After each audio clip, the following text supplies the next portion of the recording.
hair is like crazy right now.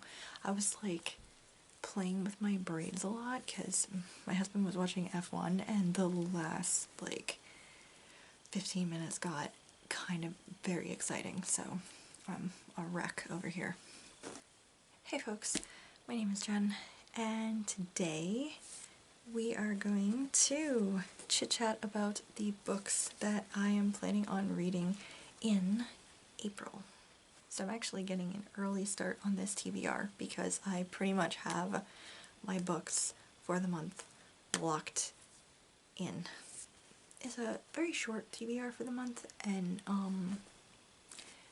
there's a reason for that. So first up with the books that I want to get to, I have actually all of these are for my 23 and 2023 challenge. So that's really exciting. Cities, we have something from my Nightstand of Shame. So for that, we have Hope Divided by Alyssa Cole. So I started reading this in February and I did not get that far into it, and I have not picked it up this like March at all. So I am saying that we are gonna carve out some time in April to finish this puppy because I would really like to finish out this trilogy. This is set during the Civil War, and this is a historical romance series by Alyssa Cole. This is the second book in the series, and this is following Marley. Marley has like connections with this like family who owns a plantation. She has lived there for the past several years. Her mother and her were both free. Life has recently gotten complicated, so she helps with the underground efforts. Basically, she helps send messages back and forth, and she also makes like tisanes and poultices. She's an herbalist, basically. And does everything to help the union, basically. And life has gotten a little more complicated for her recently. She is hiding a Union soldier in her laboratory, and the Confederate Army has recently basically gotten control of her family's plantation and has moved into it, and this has put basically all of them in danger. I'm not that far into it. The baddies have just arrived into the story. They suck. And yeah, I really like Marley so far. I think she's a very interesting character, and the love interest, Ewan, who is the former prisoner escaped prisoner of war, he is hiding in her lab, and he is a little bit of a poet and a philosopher, and he's also very interesting as well. Definitely want to finish this book in April so I can read the last book in the trilogy, and this is just, I love Alyssa Cole's writing. So the next book that I would like to read for the month which is my classic for the month and is actually the reason why this TBR is going to be rather short, is my boy Dumas.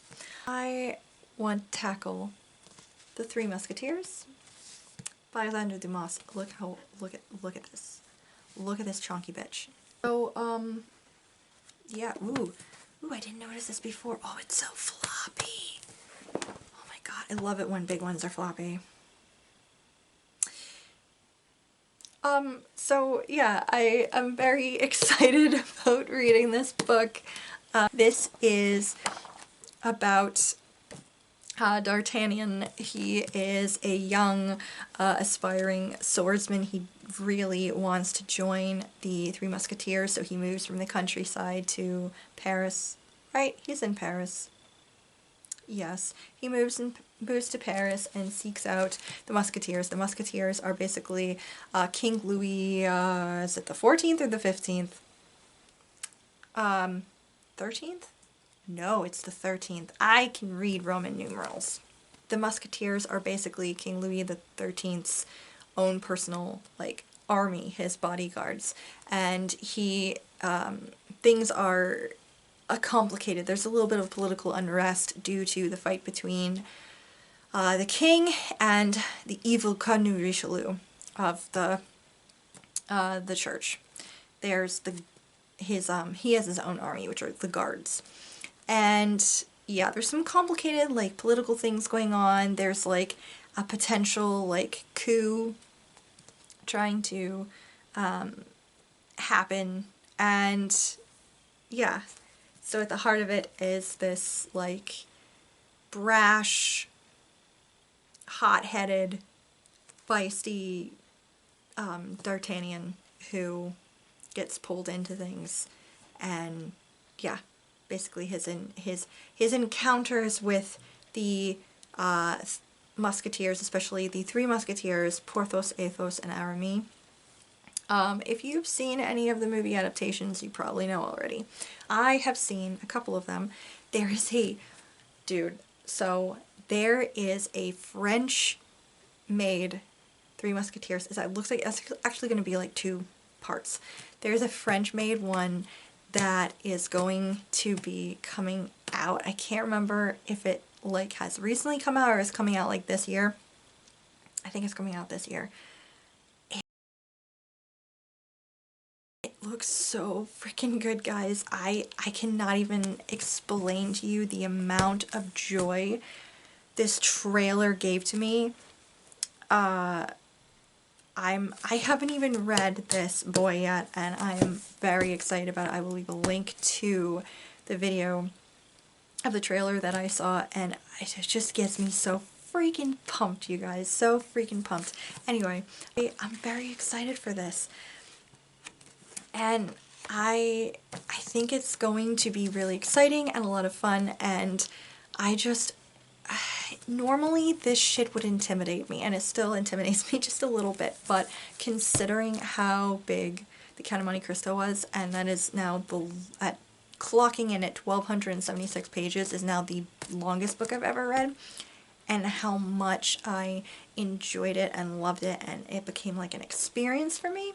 I'm looking forward to this so much, because Dumas was a freaking genius, and oh yeah, I'm really excited about this. I may or may not do a vlog with this. It's a big thing. Probably not. This would be like 3 hours long, but yeah, I'm very excited to read this. So the next one, I have been trying to finish the Inkworld trilogy for a while, and I am currently finishing up Inkspell right now. So in the hopes of, you know, having finished it by the end of the month, I'm planning on going right into Ink Death, the last book in the trilogy, so I can just plow through this. So the Inkworld trilogy, if you don't know, is a middle grade fantasy series, and it is following Maggie, who, with her bookbinder father, Mo, they have like a house, but they also travel around a little bit trying to help like antiquated books that are damaged and need of help, basically. And Maggie and her father, Mo, have a pretty good relationship and are very close and everything. And even though she misses like her mother, who she does not remember, she doesn't really spend too much time thinking about her because she's just gone.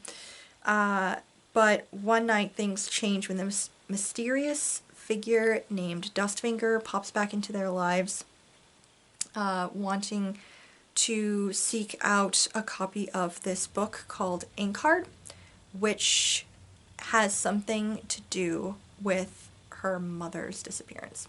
Last book, I really need to finish reading this trilogy already, pull the band-aid off. So yeah, so the second book was following the events of the first book, and this, of course, is the last book in the series. So I can't really tell you much about it, except shit's gone crazy. So yeah, the last book that I'm hoping to pick up in April, hopefully in between like downtime or just kind of like as a something, easy sounds like a weird thing to say, because I don't think the contents of this are particularly easy, but it's because it's more of a visual thing. I guess that in my mind it feels easier. And that is The Girl from the Other Side by Nagabe. This is the deluxe edition volume 1. I also have volume 2, but this is also thick, so I am only focusing on trying to get through volume 1 in April, and if I manage to do that, hopefully in May I can pick up volume 2.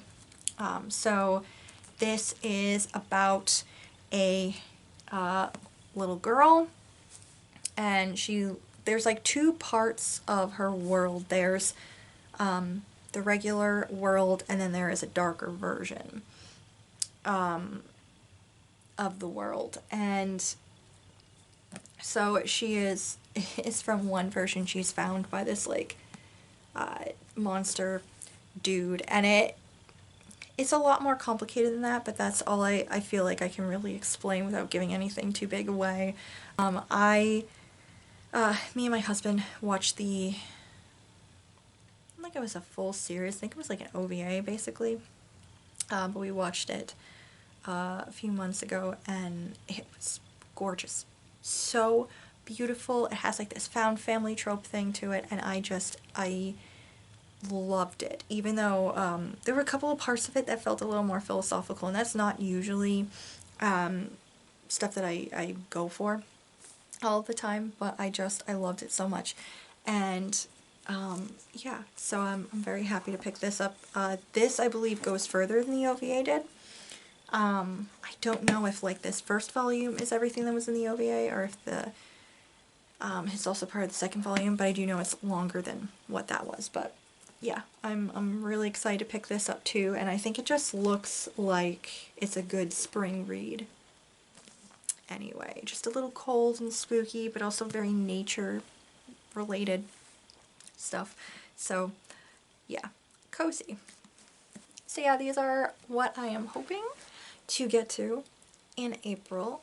Rather short TBR, but I think that it's going to be a very good time. I'm very excited about what I have here to get into, and yeah.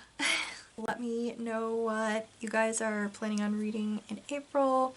Let me know if you've read any of these either, or if you haven't read Three Musketeers yet and you're like feeling intimidated, because I'm sure I will have some thoughts and stuff like that at the end of after I finish reading it. But thank you guys so much for watching. Thank you for always watching. If you are new here and haven't subscribed, please consider doing so if you would like, and I will see you guys in the next video. Bye.